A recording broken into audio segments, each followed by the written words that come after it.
pleased to have you here. And Thank you very much. And welcome to MNN. You know, maybe you could become more, you know, associated over here. Yeah, you know, I got to look into it. It's television, I have to you know. Definitely. I've seen your videos. You've got so many. Oh, I've been doing it since the yes, you have. Since the Pleistocene. And welcome very much to Conversation. It's a pleasure to welcome to the program a friend of myself and Conversations in the World, I'd say, and that's Keith Kemper. And Keith Kemper's he's a musician, absolutely. We're going to talk some about that. And he's also very involved in music, in the music business or music production. He's a producer of music, and he's got a very good ear and understanding of the implications of the communications, the developments that are coming along. And Keith, welcome. It's really a pleasure. Nice. Thank you very much. Okay, share for us a little bit your own background, please. Sure. I was born in Brooklyn. I have a brother and my mother, father. We, you know, simple family, doing the basic things like all family does. When I was much younger, I was very interested in music. My family, especially my mother and my father, they were influenced by Meatloaf. Meatloaf? Meatloaf. Boy, that's an enlightened family. Yes. Meatloaf is great. It's really interesting. And the Rocky Horror Show? Wasn't Meatloaf in Rocky Horror on a motorcycle? I don't think they were Rocky Horror, but they definitely were on the same level. No, but Meatloaf was in Rocky Horror on a motorcycle, I think. I think so. You know what? I got to look into that. Yeah, I got to check that out. And Barry Manilow, which was another influence. Yeah, he was one of my influences growing up. And of course, disco era, Donna Summer, the Bee Gees, and so forth. Because that's from the '70s. I was born in the '70s. And you know, for some reason, that era was what I appreciated from the music than what's going on today. And at the age of 7, my parents realized that I had a big gift to play by ear. That's what you said. Yeah, and you know, so my grandmother one day, she bought a little keyboard for me, and it was for like my 7th year Christmas present. And I would sneak out and, you know, sneak early in the morning, and I would check out, and I saw them rapping, and I'm like, wait a minute, what is that? And during, you know, I did Christmas, and next thing I know, I get it. I'm really excited about it. And it's this little bitty toy. It had like these 4 buttons. Disco, bossa nova, Latin, and I think a tempo button. Really? Yeah, and it had, you know, some small keys. And, you know, basically, next thing I know, I'm playing Star Wars with 2 fingers. I was like, oh, this is really cool. And, it must be nice to have a feel for that. Oh, it's great. It's great. It's, you know, like I said, it was a gift. It is a gift. It is a gift. And, you know, as I got older, I realized that this is really what I wanted to do.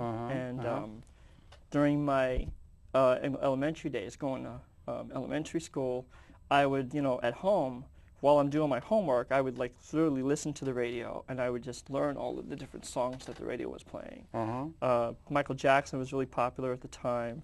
Whitney Houston. He was bigger than life. Yeah, exactly. Whitney Houston was big then, and Madonna, and just that whole pop era. And that was the generation that I remember growing up listening Never to. caught into classical and that kind of thing so much? Not as much as I should have. Okay. Because it's funny you mention that, because I ended up getting into that type of music. Did you? As I got older. Basically, the instrumentation of synthesizing instruments together with, you know, using technology of today's era, using MIDI. I'm sure you're familiar with what MIDI vaguely, is. yeah. I know Kurzweil synthesizer, Moog synthesizer. Yeah, in fact, if I remember, you had Kurzweil on your show. And, I did. He's a great inspiration to me. Yeah, and I think he invented MIDI, which is really fascinating to me. MIDI is a program, or what? It's a programming language that synthesizers and drum machines and different devices that are used in the studio, they communicate with each other and are usually connected to a computer, and the computer usually has sequencer tracks that allows you to play each track separately, and you can instrumentally program each instrument to play a part. Isn't that using wonderful? A key. Oh, it's fascinating. You can compose. I mean, you know, you can. And that's really what I was interested in. Could I back up from you? You said Sure. you got were you 7 when you got that little machine? Yes. Did you say? Yeah. And what was that machine? It was called the Bee Gees Rhythm Machine. Bee Gees Rhythm Machine. It was actually based on the Bee Gees group. Oh, really? Okay. And I didn't know this until I got older later on. In fact, I purchased one off of eBay just to have it as a collector item. Yeah, So, right. But you had it as a youth, and you cottoned right on. Yes. You took right to it. Yeah, exactly. Okay. I was, and So when I was going to, during my school year, I was, going at home and constantly listening to these songs, and I would just learn how to play them on the keyboard. So as I got older, of course, you could hear a song and then you could play it without. It took some time to learn, but yeah, my ear was pretty much. I was in training. I was like training myself. Yeah, I heard you say that. By listening to different chords and arrangements and structures. You said you could play by ear. Yes. Yeah. There used to be a term you could play the piano by ear without going through the lessons or something. Yeah, and that's what I did. And that's a special kind of thing. There's a thing about being on pitch if you're a singer. Is that yes. another thing? Yeah, even though I'm not a singer, although I do work with singers in the yes, studio. I know you do. Yeah. I coach them, but I'm not really an actual singer. I don't really consider myself an artist in that respect. I consider myself more of a composer, writer in that respect. So as I'm going to school, I'm learning and so forth. And as I was close to graduation, in high school. For high school, during my high school years, it was probably the best time of my life. I had the ability to, I had freedom to take my craft to the next level. And the principal saw me playing one day in the auditorium. There was a big piano. Every auditorium has one. And I was playing the piano, and the principal came up to me and said, I'm not allowed to be there. So I said, okay. I walked out, and then I pleasantly came up to him. I said, I would really appreciate it if I could practice during my classes as long as I keep my grades up. And he was nice enough to do that, and I'll never forget the fact that he did that, because he literally influenced me to move forward with my music It was career. important for you to have that piano available to you? It was. What was there that the piano presented to you that you didn't have? It presented my ability to practice. Practice on a piano? Yes. And I would be playing all these improvisational pieces that I've written. I would just improvise, and next thing I know, I would be turning them into songs, learning about structural. And I learned, for some reason, it's just this in me. I learned how to arrange properly, how to do your verse, how to do your chorus. And I would be writing melodies and chords and structures. And the runs, I would learn the runs. And and somehow, like I said, I just taught myself all of this. So I taught myself how to play. And as school went on, people started noticing my ability. And next thing you know, I've had people coming in from... While you're playing on that piano, yeah, the janitors, some teachers came in, and they were like, who is this kid playing piano? And it's funny because the auditorium was big, and the second floor residented, and they actually heard me playing. Yes, right. And on the second floor was the music department. It was really interesting. And they came down to find out what was going on. And you could make a movie out of that. Do you know that? Mickey Rooney could play you. I don't know. Yeah, really. It would be an interesting. It would be an interesting idea. And so then they invited me to join Sing in my 1990 year before I graduated. What is Sing? Sing was the school armada. They would allow students to get together, and they would just do different musical clips from different groups, different artists, and they would just get together as a band, and they would perform. And so it's funny because I was so worried that I was not going to be able to learn the music, that because everybody had their sheet music, and I never learned sheet music. Everything was done by ear. And I was so worried that I was going to not have the ability to learn ahead of time. And it just so happens that I learned all the songs ahead of them. And it was just like really cool. So Sing went really well. It was a really great experience. You're still just getting out of high school. This is just getting out of high school. Let me ask you, when you're in high school, you're doing all the music. That's a very interesting thing. Were you also involved in your other academics, history, geometry, algebra, all those things? Were you doing basics, okay in that? Science. But you didn't have... You had a real passion for the music. Yeah, right? Music is really what kept me going. In fact, if I didn't have the piano in high school, I probably would have gotten into a lot of trouble. Stark raving It kept me mad, busy, huh? and it kept me out of trouble. I think it's good. If we all had something that would keep us busy in a creative way, that would make for a far better world, don't you think? I think so. I think that, sadly enough, that the school system now is taking the music out of the curriculum, and it's really really bad. It's terrible. It seems to me the educational thing is just falling apart. They're doing all these tests. Everything's to a test and everything. And they're undercutting all the input, the fluff like music and art and things like that. And it's really a shame because a lot of these kids really want to learn. And it would keep them out of trouble. They wouldn't get into gangs as much. You wouldn't hear about kids skipping school. They would have something to appreciate. Yeah. Let me ask you another thing, if I could. Was that piano? That was a piano in the auditorium. Was it a Steinway Grand or something, or do you know? It was a Baldwin. Okay. Yeah. Now, I've heard tell that with the synthesizer, Kurzweil, there's Moog, there's others, you know, that kind of thing, that you can play, or they had a thing where they had people who were professional musicians, you know, classical and all that, and they had people play I think it was Kurzweil. It was a Kurzweil. They played a synthesized piano, and then they had a person playing on a Steinway Grand, and people were listening. They could not tell the difference between them. Does that make sense to you, or is that in today's day and age, because of sampling technology? Sampling. We want to get into that in detail, but go ahead. It's getting to the point where it's pretty much almost identical, where it won't be anything different, and then in the future, the piano itself is just going to be a collector's item. Isn't that a great and good liberating thing that that's coming? Or what do you think? I think that there are still musicians out there that appreciate the real deal, but it's an economic thing to just get a keyboard, have the piano sound, and then just ready to go. And you can put, with those synthesizers and that, you can put all kinds of things into that, an individual. You can get a drum, and you can get a French horn, and you can compose. Exactly. And you can hear it. Exactly. That is a tremendously important development technologically. What influenced me with that end of things is after I graduated, they invited me back, which was really a shock. To the high school? The high school. For a concert? To actually be a music conductor. Really? For Little Shop of Horrors. Oh, really? And that was a great experience. Yeah. And it was my first paying job too, which was really cool. Oh, you got paid for it? Yes, I did get paid for it. It was really, really cool. And I would be coaching the artists while I'm playing the piano and watching them on stage. And I felt like I was in Broadway, literally, but it was in high school. And that was my experience into, this is really what I want to do. Then I decided that I had this agency I was with that provides You're out of high school now? Yeah, this is out of high school. Did you go to college or not?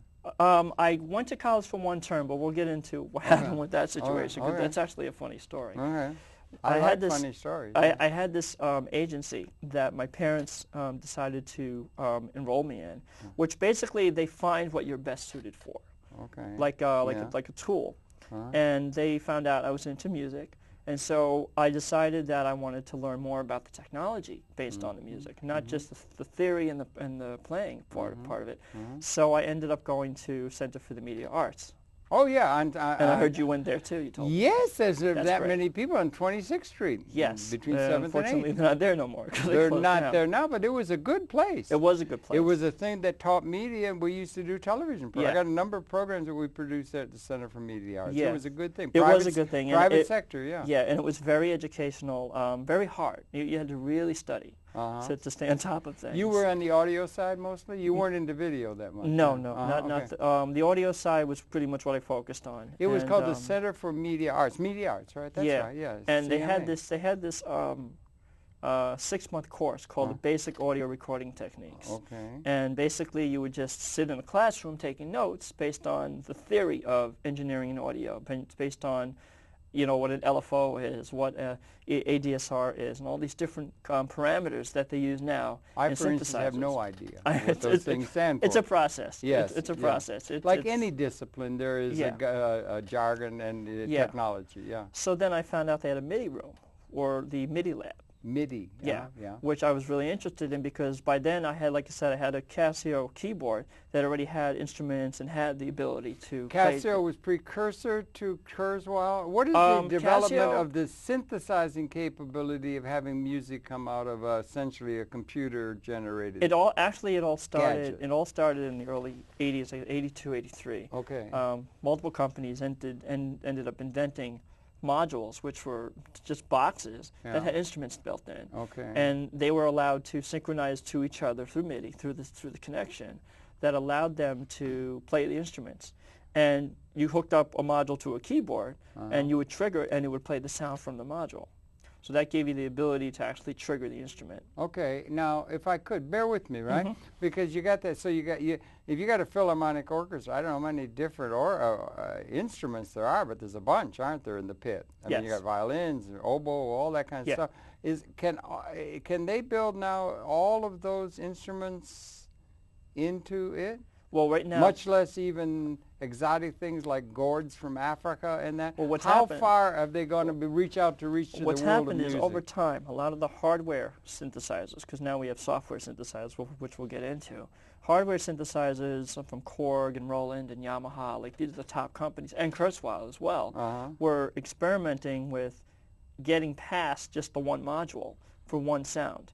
And they decided they wanted to go multi-timbral. What do you mean one module for one sound? In the Piano, you mean, or guitar, or any what? instrument, whether it be a bass It would tone, only be a one synth, instrument it that would be would just be one in the instrument. machine. And in the studio, they would have So all you couldn't these blend racks. them like an orchestra. Right, not or in the a quartet beginning. or Not in something. the beginning. Okay. And what they did was, in the beginning, they had just these individual modules piled on top of each other in the studio. This is the violin, this is the piano? Yeah, exactly. Okay, yeah. And so as time went on, as just technology evolved. Sure, blend them all. Exactly. They got to the point where they were able to use microchips. And would they were able have to those store the memory. the violin and that and everything connected so that you would hear a mix? Yes, Okay, exactly. And then yeah. that would be hooked up to a mixer, and then They your must have been speakers. doing mixing in the recording industry much before that. There must have been systems, go back to the 40s. There was Sentimental Journey and stuff. They were doing it without mixing. synthesizers. Yeah, They were doing it without- live. What was the disadvantage of doing? They were doing it live, so you Right. had the musician there playing, yeah. and then they would mix it with tape or Right. with. I can remember when I was young. I was in third grade. I was in the. They recorded a show. I was a star. I was a ham in a show where I was a Okay. ham and everything, and they had to record. And this is for just a citizen, not an industry, but it was recorded on a piece of wire. Okay. It was a little wire thing, Yeah. and they took that and made a disc, a little disc that played some of the songs. Right. And things I or think that was some the of jokes. first leap to vinyl, which is what we Yeah, see vinyl, for that record kind of thing. players It was in the way early back. 70s. Yeah. And So it's amazing where technology has taken itself Yes. from and to. yeah. So what happened was over time, the modules ended up becoming multi-timbral, which allowed you to run more than one sound out of it. Yeah, right. And so- blend them. And blend them together. Right, like a And composer would want to do. Exactly. Yeah. And each module had certain functions of volume and panning for mixing purposes. So Yeah. if you wanted to pan one channel left and another instrument channel right, you can do this. And that moves along timbre and that kind of stuff? yeah, Or it was the- all through the hardware. Yeah. So then, of course, over time, the modules got more sophisticated, and then the sound quality got more sophisticated from synthesizer quality to sample technology. Which Sample technology is another jump? it was a major jump. What a wonderful thing for an arranger. Yeah, and so everybody was now sampling live instruments. Now, sampling, spell out what is sampling. Sampling? Yeah. Spell the word sampling? No. I mean, what is sampling in terms of music technology? Sampling was a technique where people were literally recording the actual live instruments into the device and stored it as memory. Like you could take a piece of Elvis Presley or something. And literally, if you wanted to, yeah, sample it. And then through MIDI, you would be able to trigger it back on a keyboard using a keyboard that has a MIDI connection. So you would trigger the instrument, and each key would have a different sample The pitch. instrument and or the voice, the Yeah. vocal, yeah. So you could have him singing, and then you could add something to it and play with it and Well, everything and mix it up. there's multiple ways of setting up the sample, where Yeah. you can actually lay out the samples. If you, let's say you loaded up 4 different 5 samples in a module, Yeah. you could then assign each sound to a different key on the keyboard through the hardware, through the technology. I see. And then each key would have its own sample. Really? And then from there, as you would trigger the sample, that would be connected to a computer, which would be a sequencing device, Okay. which allowed you to sequence the data as just data. And you wouldn't see it as audio data. You would just see it as data on a screen. I'll be damned. Yeah, and that would be great for DJs. Oh, yeah. And wasn't that precursor to a lot of the hip hop and stuff? Well, there was that's sampling was what something happened they would was do. the hip hop market took sampling to the next level, and they tried to make it become the format of their existence for instrumentation for hip hop music. Most of hip hop has been done by sampling. It has. And of course, companies like Akai came up with a big device with a whole bunch of pads on it, and you would trigger these pads for different samples. The Akai, and it was like the MPC 60. And how do you match those things up and everything? Don't you have to match it up because if you're playing Sentimental Journey, everything has to be tuned into Sentimental Journey. Exactly, And and how do you get that? The sampling, the technology that's within Unless the you sampler. want a kind of cacophony, or maybe there's something that comes out of a bunch of mix of things that has a unique sound more than the blend of the whole. Well, what happened? Well, what they were able to do was basically the sampling device, which was the hardware, had the ability to change pitch and alter as well as time stretching, which would allow you to change the speed without altering the pitch. So there was these two different functions that they were ability. In the very beginning of sampling, they were just changing the pitch. So they would try to synchronize it to the tempo that they were working with. Had you studied a lot of music theory and so forth, or did you need to? Or could you do it because you could do it by ear? You were gifted I never learned theory, but I did train myself to learn chords, melody, structure, keys, different scales, and so forth, to better myself as a musician. So, and that was self-taught. That was self-taught. Yeah. And that's one of the best ways to learn. I think it's much more fun. And it would lay in the technological groundwork, sort of, in a sense. Exactly. But I had a friend. We had a friend who came and talked to us. We have this group called ACAP, Association of Cable Access Producers, and we had a talk given to us by a real top pro audio guy. Audio is a big thing. Yeah. And he came and he told me that they can take, and bear with me, they could take, let's just say, a unique voice. Let's say Winston Churchill. He had he says a sentence, you know it's Winston Churchill because you could tell it's Orson Welles. You can tell that voice. You can capture that voice in a technology. You capture, and you do enough, I don't know, it didn't take a hell of a lot. You capture the voice, so you've got the voice of Winston Churchill. Right. Then you can program other words. Yes. And the words will come out in his voice. Right. Well, is that something that is there and possible? There's a program now. That's really there's a software and program. Wouldn't the advertising industry really cotton to that, where you've got these voices that stand out in history that we recognize, and they could just rip them off and use them for something? That could happen, and I wouldn't put it doesn't seem to happen them. much. It doesn't seem to but happen. I wouldn't put it past. But first the of all, technologically, is that possible? Yes, it is. Amazing. Amazing. They've come to the point now where what hardware was, which were all these modules and synthesizers and so forth, is now become plugins called software. Okay. Or software called plugins, which allowed you basically to do the same thing, only instead of having a piece of hardware with the instruments, it's now stored on your computer hard drive as sample libraries. Okay. And you could use the same technology, but it's on the screen. And basically allows you to modify the parameters of the instruments right off the screen. And when hardware first started out doing this, they had what was known as MIDI, MIDI editors, which allowed you to edit the functions from the hardware on the screen. But it was the sound was still coming out of the hardware. Then I guess, again, over time, as computers advanced and technology advanced, and microchips started getting smaller, they realized they can store this data on a piece of software. And so now these days, most studios these days are going to rely on software because it's instant quality, instant, no noise, no hiss, because you know, in the olden days, and especially in the analog days, you had a lot of hiss, a lot of noise coming out of the mixers and the consoles, because there was just no clean signal, and they were all raw sounding. Which actually is very good. A lot of people like that raw sound. Or it's a unique sound. The sound of the 20s, you know. That, yeah. And so, of course, over time, technology advanced. And could now, we sample the sound of the 20s and put the modern music in the sound of the 20s? You can do. What What I'm saying is the creative potential seems almost endless. It is endless. Yeah. It is endless. And with software, it's even more endless because you can slice and dice it to wherever you want. So you can take, you know, I can have you say a couple of sentences, and I can remix them in, or just re-edit them using digital audio technology, which basically used to be reel-to-reel. Would it come out in my voice? It would be your voice, yeah. It would be my voice, but then you would have different words? I could take your words and just mix them up and match them. I can see, you can say, hello, how are you? And I can say, how are, you know, you? And then cut it up. And then I would have, say, Harold. And then I can actually reverse the word Harold and say, how are you? And your word will be reversed because the software gave me the ability to do that. And now with... Sounds like Merlin or magic or something. Well, you know, I guess... I mean, to an outsider. You know. If this technology existed in the 40s, it probably would be magic. Because a lot of people would not be aware of, wow, we're ahead of our times here. Well, it exists in 2007, and it sounds like magic to me. 2007, yeah. We're at a point where we're at a crossroads. Really? Software. You feel that? Yeah, I do. Yeah?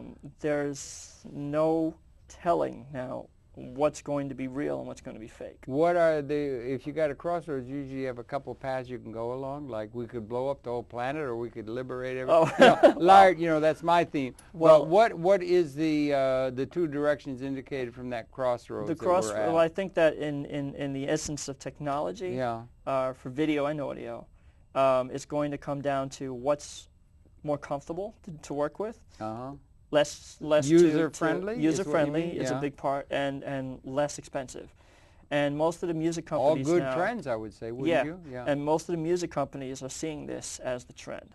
And they're developing software programs that are cheaper and cheaper that can provide better quality and far more superior technology than what the hardware used to be. Back in the early 90s, which is when I really got started into all of this, modules and computers and drum machines and samplers could only do so much. You couldn't edit the sound to the level you can today.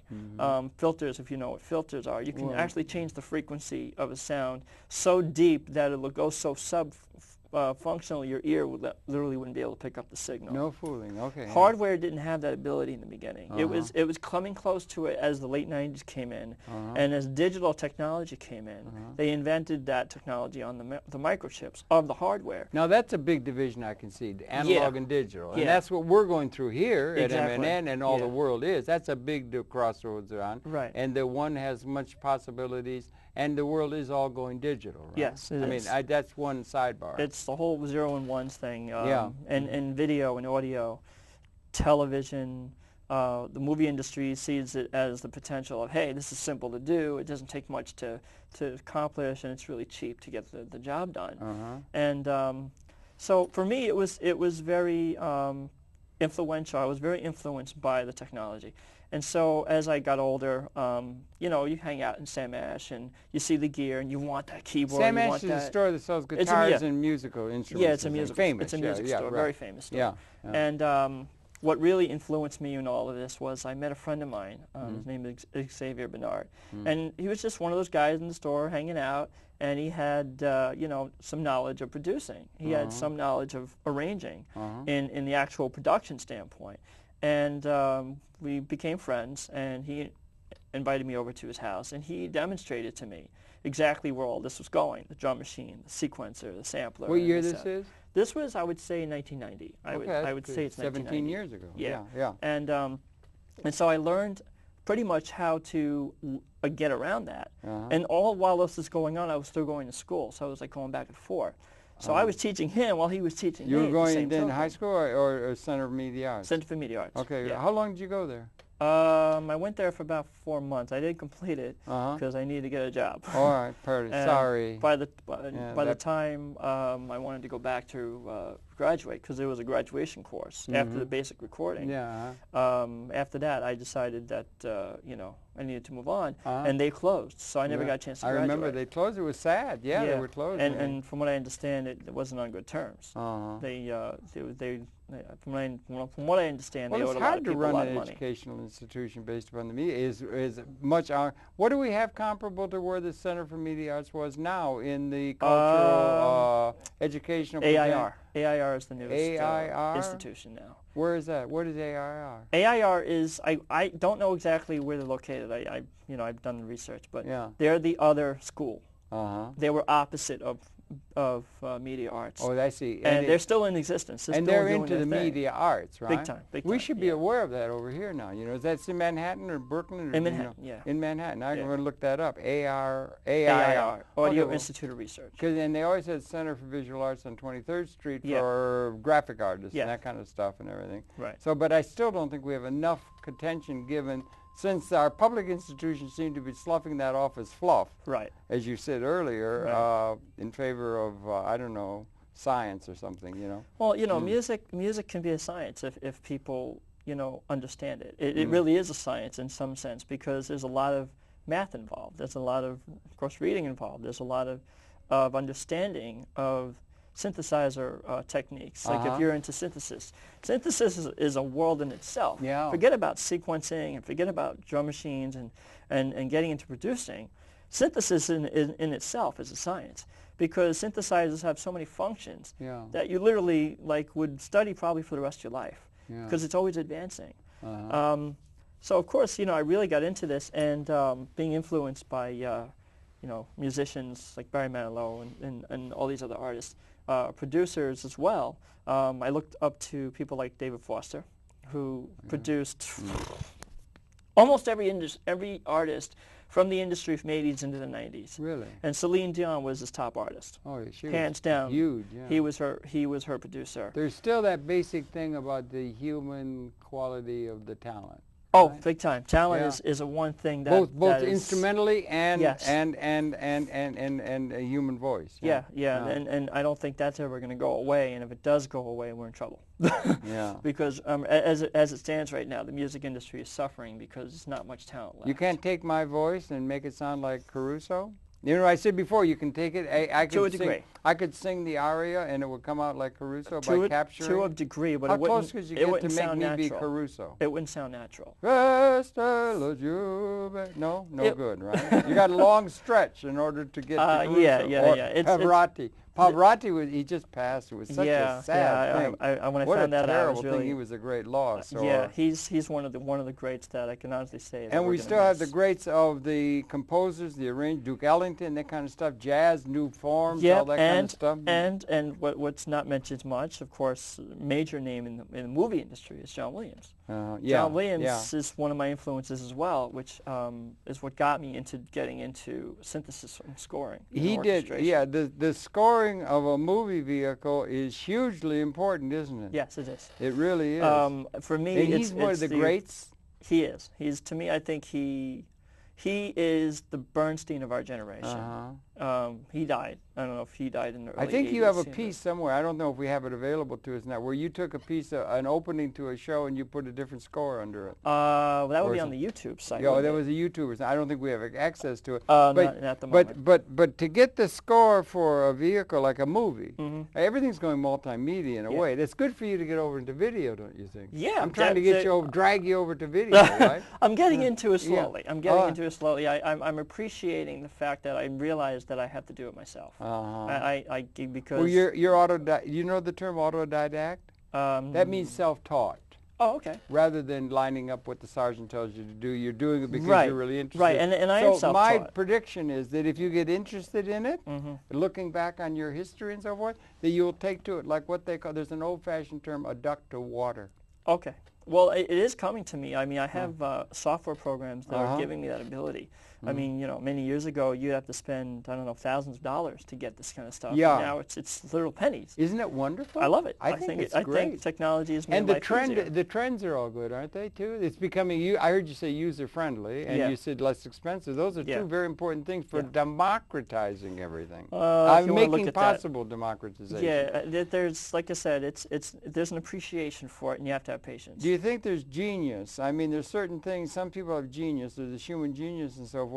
The Balinese have a saying, and it's the thing is they say, the Balinese, and this is talking sociologically in a sense, that we have no art, we do everything as well as possible, which is an interesting concept.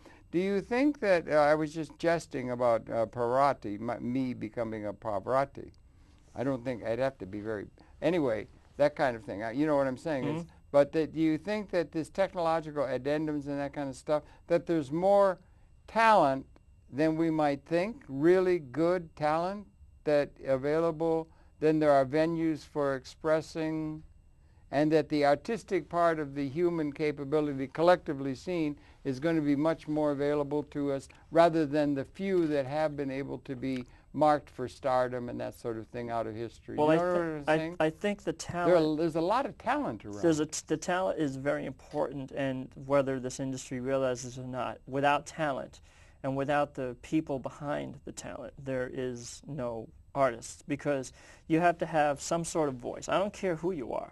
I mean, you can rely on the technology. That's what I was saying. I would have to. Yeah. Well, those are those people that want to become, or try. I call them. Well, I hate to say it, but they're wannabes. Because they don't. They realize that they can just market themselves. Do you think you could turn me into a rock and roll star? Is there any chance? Is there any hope for me? I could become the new Elvis? You know, you know what? You know, video sampling. Technology is at the point it's where got limits. I take it. No, there are limits, but it is possible. But it wouldn't be natural. It wouldn't be natural because you're not a singer. And because when someone is an actual natural singer, yeah, but can't you just sample that and then turn me into you could, but it wouldn't be natural. It wouldn't sound like the actual artist is singing properly. It would sound like it's actually. They couldn't tell the difference between they couldn't tell the difference between a Steinway grand and a synthesizer piano. Well, that's they different. Couldn't tell the difference between Elvis and me singing. No, because Heartbreak Hotel. No. I think at some point the technology will get there. I don't think they're there yet. We're almost there. Yeah. But sometimes when I'm in the shower, I think, or we used to when we were kids, when we were young, in college, undergraduates and all that. We used to go to a place. I don't know. They don't do it. And Ken Burns has this new thing coming out about the Second World War now, and they got it. They're playing. It's going to be on a couple of weeks on public television.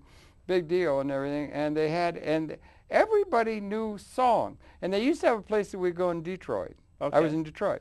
And you would go to a place that was called the Dakota Inn, and it was a place, it was what we call like a Ratskeller, out of the German background or something. But everybody would sit around a table, a big oak table, and they would sit around, and they would be lined up around, it'd get in, and then everybody would sit down, and they brought mugs of beer. You didn't sing, quart mugs of beer, and then they had a guy sit up there. It was in a round thing. It was like a barrel that he said. He had a piano, and he would play the piano, and then he would sing songs. Okay. I mean, he would play songs, and everybody would just sing. Right. And after a couple of beers, everybody thinks they're Caruso. Do you understand what I'm saying? And it was great camaraderie and everything. Why in the world doesn't humanity sing anymore? Because the reason I talked about Ken Burns, they have a theme song, is Sentimental Journey. Do you know Sentimental Journey? Gonna take a sentimental journey. I think I know the song. Gonna set my heart at ease. Okay. Gonna take... Okay. Enough? Enough. Okay. Yeah, okay. Well, I think that the love of music is not like it used to be.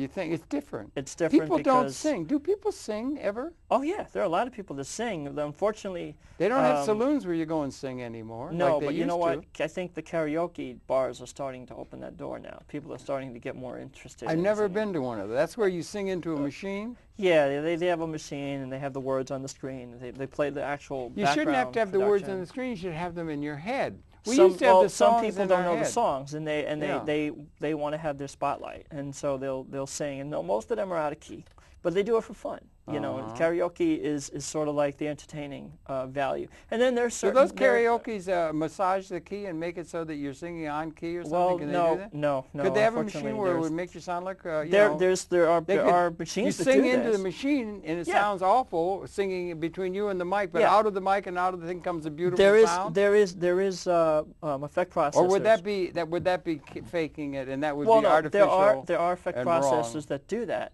But to rely on that and not have an actual voice, if you were to actually we can sing make on a stage, movie out of that. Yeah, the guy has no voice at all, and then Actually, Disney did that. You did? Disney would. They did an interesting idea. They took a virtual character.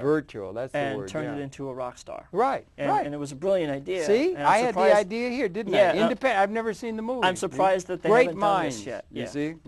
But the we got a little far afield there. Sorry. Okay. Karaoke basically just gives the average singer or non-singer to have the ability to feel like they are a singer, and they become entertained. Would it be good if everybody thought they were a good singer, or people used to be in that saloon that everybody felt great. It was the camaraderie and the warmth of what was going on, and everybody joined. And you would sing, and everybody would sing. They'd sing some of those old Heidelberg songs and all that stuff. They just George M. Cohan. Remember George M. Cohan? Yeah. I'm a Yankee Doodle Dandy and stuff. Yeah, of course. But they don't seem to have words that sing. I never can understand what anybody's saying in the music anymore. Is that just an old-timer talking about how the music is not understandable now? Because a lot of the music that's being written, or the words that are being written today, are very, I have to say this, lame. A lot of music, really? Yes, a lot of music that's written in today's industry is for a specific purpose in the marketing value. The appreciation of the music is not there anymore. If you listen to a song on the radio today, you would not have the same appreciation that you would, let's say, early 80s or mid-90s. As the I go 90s, back to the 40s, young okay, man. well, yeah, They used to have a you're thing much called the older Hit than me, Parade. so. Everybody listened to the Hit Parade. And Okay. everybody knew the songs. And You could of course you understand what mentioned- they were saying. And you mentioned jazz and blues, and that's Well, really jazz, where that's a whole nother appreciation thing, of yeah. music really took its toll. Uh-huh. People really started saying, wow, there's some real serious musicians involved here. Uh-huh. And of course, over time, musicianship got diminished. Uh-huh. Musicians that from my era, I grew up listening in from the 80s and from the early 90s, and some of the 70s. Uh-huh. They were real musicians. They were real, guitar players, real keyboard players, Right. real drummers that really jammed, right. and the bass player, and then of course you had the background singers, and Yeah. and again the music, it had its own venue. People had what they appreciated. Yeah. Now, if you listen to a song on the radio, it's rare that you can appreciate the song. And then, when's the last time you heard a song on the radio that you're going to remember, 10 years from now? It seems that, no, but if I may, a great deal of life seems that way to me. Like cars. Mm-hmm. Cars used to have a distinctive, you knew exactly that was a 56 Pontiac or something. It had a distinctive, they all look the same to me now. Do you think? Technology. I mean, everything is based on chips. I can't tell the difference hardly. I'm not a car expert. I couldn't tell you. No, but it's not only, it's everything. And then in the music, you don't understand what anybody's saying. Exactly. And what's really sad is the software that they're using to develop the music and the recording techniques, because now everybody is recording on their computer. Everybody is just, all their tracks are digital audio, and it's a big wave across the track. And you're right. But no one is actually writing anything worth listening to. Why? Because why aren't, with all this capability and they're making it so easy, why aren't we getting Mozarts and stuff, I think it's the lack. And new, beautiful sound of the spheres. I think and it's lack. Genius from every corner. I think we it's should a have lack a renaissance going on. I think it's a shouldn't we? lack of Maybe we're musicians. laying the groundwork for that. I think it's lack of musicianship and lack of discipline. Well, like you said. discipline. Musicianship is inborn. You had an inborn sense, Yes. you said, of being able to do it by ear. Yeah. We were here with Miss Ebersol the other day, and she had a recording when she was 3 years old that her dad has. I want to hear, and she was perfect pitch. Yeah, I saw that interview. It was great. Perfect pitch. She had it like that. That was the thing. At 3. That was really good. That's was a natural God-given talent. thing. That's yeah, a God-given right, talent. Right. And when you know you have that, if you don't pursue it, there's a problem. Because then you're pursuing something you're trying to be. Yeah. Wannabe, they got a term. Right. If you can't sing and you think you can, and this is, I work with a lot of artists in the studio. What if you can't? What if you can sing and don't think you can? That seems to be the thing that's there so much. Confidence. It's all confidence. It's all confidence. It's all about confidence. When I work Norman with a singer, Vincent Peale, where are you now that we need you? Right. When I work with a singer in the studio and I'm coaching their vocal, I usually coach them based on how comfortable they are. And if it's an artist I know that can sing, then I'm not really going to step in and say too much. I'm just going to let them do what they want to do. And then if they say, well, what do you think of this? And they sing a line, and I'll listen to it, and I might suggest, well, maybe you want to sing it in this key. And I might have to play it. Suggestions for me? Huh? Do you have any suggestions for me? I don't know. Give up? Vocal lessons. Yeah, okay. Vocal lessons. Okay. That's a whole industry in itself. Yeah. So what I do is basically I'll make sure that if an artist is not in key, I'll make sure they are. And usually I'll use a keyboard. I'll play it on the keyboard. I'll play the melody. And I'll say, I want you to sing it this way. And I'll be training them as they're recording the process. And they'll understand, oh, that's what you meant. And then they actually record it, and then they hear it back, and like, wow, that's a major difference. Yeah. Of course, these days, you have effect plugins, which are software processors, which what hardware used to be. You have the reverb unit and the delay and all these different effects to make your voice sound real pretty. And now everything is software. That there's a plugin that's called Auto-Tune, which basically automatically tunes your voice to whatever you're singing to. But then what happens is it becomes too artificial. And a lot of producers have to know and differentiate, what's pitch and what's not pitch. The plugin can only do so much. It'll make it picture perfect, but then if you're singing off key within a line, the plugin won't know this. and it'll actually throw you off key. Uh-huh. So you have to have some knowledge in music to understand the plugins and all these other I think processes. the other thing you say we need is discipline. There's not enough Discipline is a to big stick part of through this it, thing. and people are not ready to stick through what you have to do. Pavarotti didn't wake up one morning and start singing like that. No, he probably went to serious training, but he probably was naturally born, because no one could be that perfect in his vocal and not have it already in. You're just going to make yourself a better person when you go through the training. Yeah, and it's also a personality thing. Oh yeah. You have to be capable of feeling great passion and so forth. Yeah, passion's a big part of it's music. like it's like an actor or something too, also, right? Yeah. Like that. Yeah. Yeah, well, being a musician, you sort of have to be an actor, but you're behind the scenes. Or unless you're an actual lead artist, if you're singing and you're on the mic, then you have to have that personality that's going to, so what do you attract think? other You're people. following the music and you help produce people. We want Yes. and we've got a site. We want to bring your site up. Yes. We can do it in a minute or two. But what do you think? Do you think there's a lot of really God-given talent around? I or do. You do? Yeah. That's my thought. The sad I is think none there's of a them are lot being of heard. talent and there aren't enough venues. No. And also, what are the means by which that talent is able to be disseminated? I don't want to necessarily use the word marketed, but that is one way for something to be disseminated so that somebody can hear something.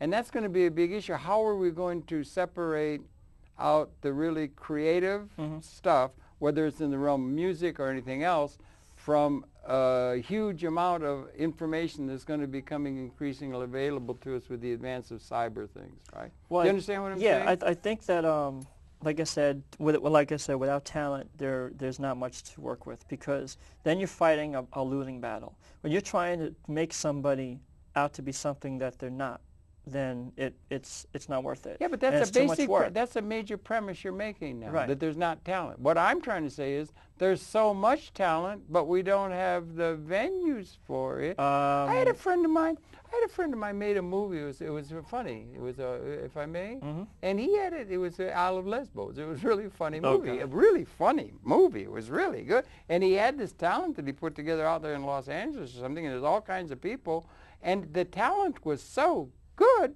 but there aren't, and there's just a few stars in every field. We got stars.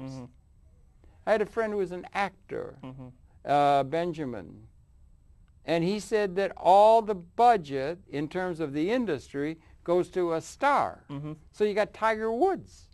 Okay. And then everything goes to the star, and there's all this talent that there's no venue for because it's all sucked up by the star. Right. Do you understand? As a principle, or not a principle, as an indication of the way a society is organized. Right. and Well, so marketing I know is... it applies to the music business. No, I it guess. is. Music Yeah. music is all about making a star, creating a star. And if you have influence, if you have personality, if you have a great voice, if you have an agenda and you know what you want, and you have people representing you, like an agent or a manager, you'll become a star because they'll get you to that level. Why do you have to? Okay, yeah, all right. Because, and of course, the business side of it, you have to own a publishing company and make sure your music isn't going to get stolen. Copyright, make sure that you own the rights to the music. That's the business side. That's the business side. So you should have that knowledge if you're going to be an artist, because you don't want them to take advantage of you. Because the industry has been taking advantage of artists for years. You think so? Yeah, and terribly so. I think they rip them off. Thank the God for artists. technology and the internet, because now people are fighting back. They have that thing. What do they call? What's that association? ACAP? ASCAP. Well, the ASCAP actually is ASCAP is for the person. Yeah. They represent. I know. That's what they're I'm the saying. ones that are making sure you see That's your a money. good thing. Yes, it is. They ASCAP protect and the BMI. interests of the artist. Yes. Yeah, all right. And their job is to make sure that you get your cut, no matter what. If you're the artist, if you're a producer, if you're a writer, if you're a musician. Now, what if you're whatever it getting may it be. distributed, but what if somebody is really great and it gets out and everybody, it's on the lips of everybody in the world, but there's no money made from it? Suppose you get to be where you could distribute, it's just Pavarotti's, like that, and everybody has it, but there's no money made from it. Okay. Is that possible to have a world where the That distribution world of is quality happening. has nothing to do with the market? Because the marketing seems to mess up a lot of relationships and so forth at a certain level, and yet it seems to be essential for the good to get out. Well, I Do you think understand that what I mean? And it could apply to philosophical ideas. I or think something with too, the maybe. internet and people uploading their music now, they can just be free to do what they want. They could be their own distributors. That's a good thing? I think so, because now they can either do it one of two ways. They could find their knack to make money, or they can just do it to promote themselves and become famous. Or You can promote yourself without having, you said you have to have an agent.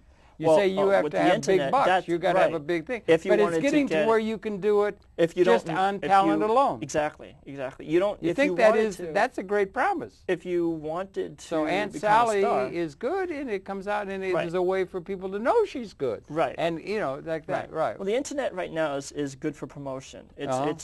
There is some people making money with it. I know iTunes is huge on that. Everybody and all the record companies are looking at iTunes as their savior now. Uh-huh. They're just taking the music they had in their old catalogs and just uploading it. Right. And so you and I can just go online and create the album we wanted that we couldn't do before. Yeah. Before you had to go to the store, buy, first it was record. Yeah. Then you it was had CD. brick and mortar. Yeah. Yeah, so now everybody is buying the CD, and they're basing it on the artist they want to buy. And now you're getting multimedia with DVD. And DVD, they're going to be yeah, everywhere. that now makes Yeah. it interesting to watch video Yeah. and get to see the history of the person, their Yeah. little background, and so forth. When I was a kid, we used to have a thing in Michigan. They had a thing called an attic. Have you ever heard of an attic? It's a thing at the top of the house Yeah. where you could put all the junk. Okay. You know, a big storage thing at the top. It was called an attic. Okay. And you put everything in the attic, and it was great. On a Saturday afternoon, you go up there, and the rain's falling, and you go up there, and there's all this junk. Okay. Stuff that's accumulated. You didn't want to throw it out. But, Okay. And we had a thing up there, and it was a record that my grandfather put A up record there. player. Yeah, we had one that was a wax. It was a cylinder. We had no device to play it. So, but, okay, it was a record but that player? was no good. No. Or Couldn't was play it that an one, but there was actual- another one. Was a disc we could play. Okay. And it came on. We turned it on. You could wind it. You had to wind up the Oh, thing. wow, one of those and old And it ones. said this. It was scratchy, and it said this is a demonstration. kidding? No. That must have been I'm the- trying to tell you, young that man. must have been- This is a demonstration recording of the new Columbia talking machine. That's interesting. It was really interesting. That's You know, they had that. The whole point being is we've come so far to where we got all these synthesizers yeah. and things, and that trend is very hopeful. It is hopeful. I Yeah. think that if people don't get away from the reality that we still need musicians to play these instruments. Right. You don't And think we if can the get away from technology- people? We can get some people out of the picture? Well, Could you you know, the synthesize? industry is getting- Could you create a great sonata with nothing but software? Yes. With no person? Yes. And it might be able to rival that which a person could come up with? Yes, at this point They it's at beat that the stage. chess champion now with the program, don't they? I guess so. That's pretty good. Well, see, what's great about that aspect is that you don't have to spend a lot of money. Uh-huh. And you could do it and feel comfortable the fact that you created and composed this piece. Maybe human beings are using becoming software. obsolete. I I hope not. hope not too. Yeah, right. You know, yeah, I still think we need the human equation Yeah, in there right, because yeah. I'm a musician. I'm not going to rely on the technology to make the music for me. Mm-hmm. Because when that happens, that's when it's over. Uh-huh. Because then the appreciation is gone. Right. So I'd rather sit there and I'd just rather compose the piece, and I'd rather say, I'm going to play the piano part. Next track, I'm going to record the bass. Next track. And it's I'll all in hire the joy musicians. of doing it. Oh, I love It's it. all in the joy of the Yeah. creation. And Maybe I will what we're hire doing musicians to come and maybe play we're getting underneath it to where all of those business considerations that had to always be there and so forth, they're getting to be where that can be put out of the way, and it can be a release, like a renaissance of the human spirit to everybody. Ames, Iowa, everybody, and everybody's going to be very concerned with the creative things rather than counting beans Right. in order to have a right to have something to eat. Right. We're all enslaved by outdated institutions and so forth. Yeah, perhaps, I can but imagine listen, one of the problems is there's not enough time in this universe or any parallel universe to get into everything that we could get into. Mm-hmm. And so you've got a site. Let's show them. Maybe we can get George to bring up that site. Sure.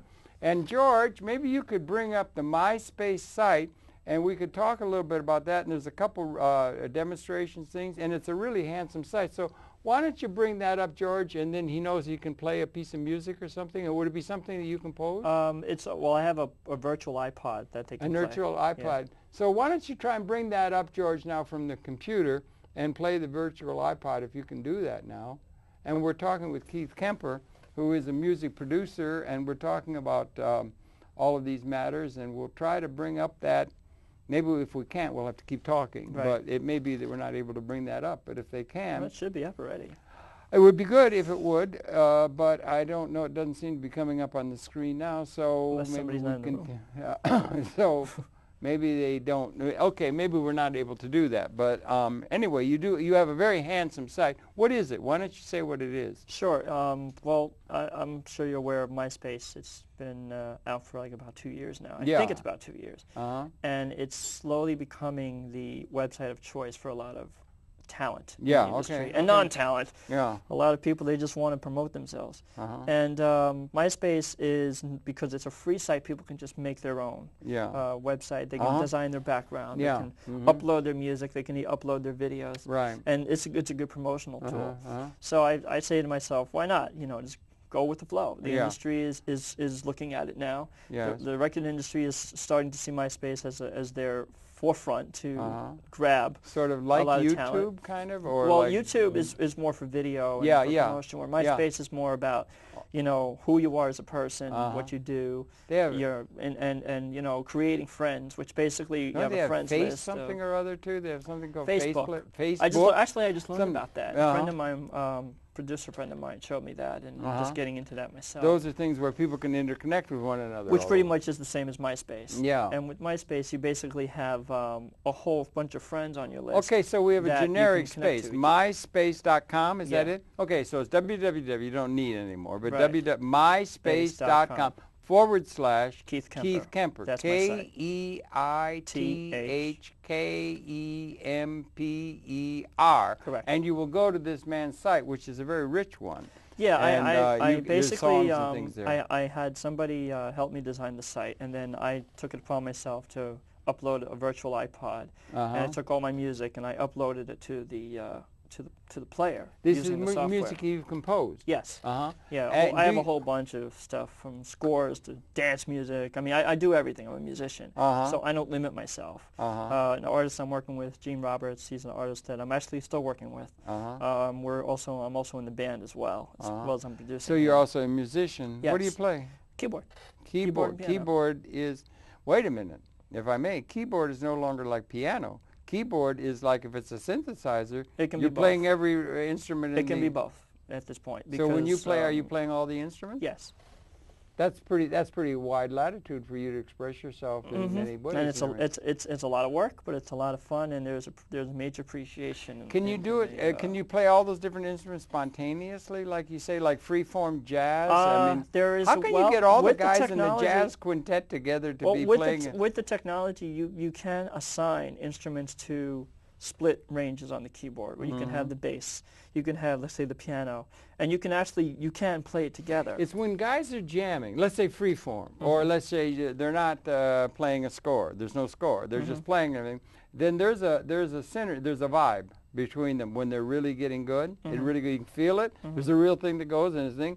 Can you match that within some sort of a program on your synthesizer to get the French horn and the saxophone? Yes. But that's a vibe that's magical. Sometimes it doesn't work, you know. No, one guy's going a lot of the times he's going on a solo. We think he's great, but he's all off out well, of touch if you're with the referring, other. if you're, you know what I'm saying? Right. If you're referring to sitting down and writing the parts, a lot of factors are involved. The right instrument, the right quality of the instrument, the right frequency of the instrument plays a big role, like you said. So the French horn and the sax, they have to match perfectly. And that's, of course, you have to be an engineer. And doing music and producing, it comes with the program. You have to become an engineer. You have to learn about mixing, volume, panning, EQ. You have to learn about how structural, to make it sound as good as possible. So when the listener listens to it, they can appreciate. That's like the music of the spheres, and that's something that could be transferred over on into things like human sociological organization, political organization, programming the planet, a program for a spaceship Earth that gets things on right course, and there's a lot of different things that are coming together and available to us. And music's a great metaphor for the human condition, don't you think? Let's try to. We only got a couple of seconds left, so get it all in now. Tie in the whole producing part of this. I work with a lot of people that do dance music. I started out working at a dance label in the early 90s, and that got me experience working as a producer.